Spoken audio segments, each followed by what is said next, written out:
اعوذ باللہ من الشیطان الرجیم بسم اللہ الرحمن الرحیم۔ السلام علیکم پیارے بچوں، امید ہے آپ سب خیر و عافیت سے ہوں گے۔ آج ہمارا موضوع ایثار کا جذبہ، یہ چھٹی کی کتاب سے لیا گیا ہے۔ تو پیارے بچوں، اس کتاب کا صفحہ نمبر 49 ہے۔ آج ایثار کا جذبہ، یہ مضمون ہم پڑھیں گے۔ پیارے بچوں، ایثار کہتے ہیں قربانی کو، جذبہ کہتے ہیں کشش کو، کھینچاؤ کو۔ اس کا لغوی معنی ہے۔ تو پیارے بچوں، ایثار کا جذبہ یہ کہانی ہے، تو اس کہانی کو ہم پڑھیں گے۔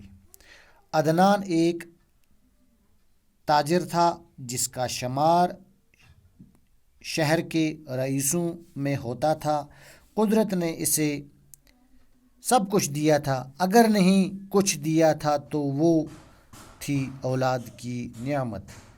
شادی کے بہت سال بعد بھی اس کی بیوی شیبہ کی گود سونی تھی۔ اولاد کی حسرت نے اسے کس در پر دستک نہ دلوائی، پیروں فقیروں کے چکر نہ لگوائے، گنڈے تعویذ کرنے پر مجبور کیا، پر مراد بھر آنے کی کوئی صورت پیدا نہ ہو سکی۔ تو اس کہانی میں پیارے بچوں یہ بتایا گیا ہے، یہ جو کہانی ہے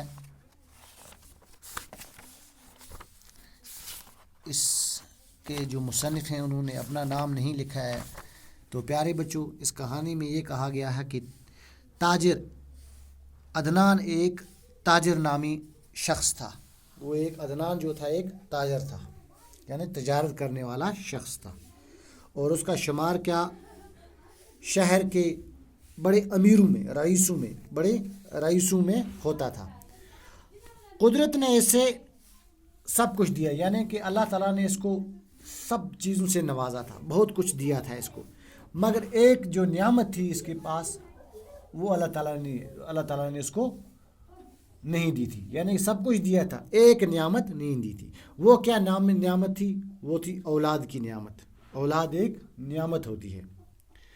تو پیارے بچوں، کہتے ہیں کہ شادی کے بہت سال بعد اس کی بیوی شیبہ کی گود سونی تھی، یعنی کہ اس کی بیوی کا نام شیبہ تھا اور اس کی گود سونی تھی، یعنی کہ اس کو کوئی بچہ نہیں تھا۔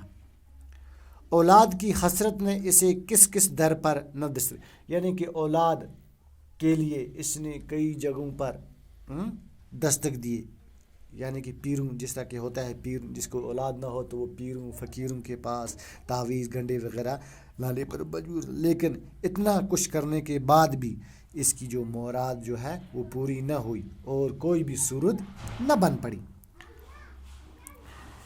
کہتے ہیں آگے کیا، کہانی میں آگے کیا بتایا ہے، کچھ وقت یوں ہی گزرنے پر دوستوں یاروں کی بھی تشویش ہوئی، جو اس کے دوست یار تھے ان کو بھی یہ تشویش ہوئی۔ کسی نے دوسری شادی کی صلاح دی تو کسی نے بچہ گود لینے کا مشورہ دیا۔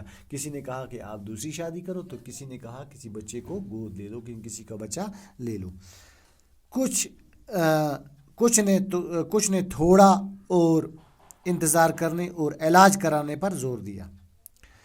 عدنان تو شاید ایسا ہی کرتا، مگر شیبہ انتظار کے حق میں نہ تھی اور عدنان جو تھا تو انتظار کرتا۔ اس کا خیال تھا کہ انہیں اگر کچھ کرنا تو فوراً کر لینا چاہیے۔ شیبہ کہتی ہے کہ ان کو کرنا چاہیے۔ شیبہ اپنا خیال کرے کہ مجھے کچھ کرنا ہے، اگر اس کو کچھ کرنا تھا تو فوراً کر لینا چاہیے، چاہے فیصلہ دوسری شادی کرنے کا ہو یا بچہ گود لینے کا انہیں فوراً کچھ نہ کچھ کرنا ہوگا. یعنی کہ شیبہ بھی اب اس بات پہ راضی ہوگی کہ یا اس کو دوسری شادی کرنی چاہیے یا بچہ گود لینا، مگر کچھ نہ کچھ کرنا چاہیے، فوراً کرنا چاہیے، فوراً کرنا چاہیے. عدنان کی چونکہ دوسری شادی گوارا نہ تھی، وہ دوسری شادی کو گوارا نہیں سمجھتے تھے، اس لیے یہ فیصلہ ہوا کہ کسی بچے کو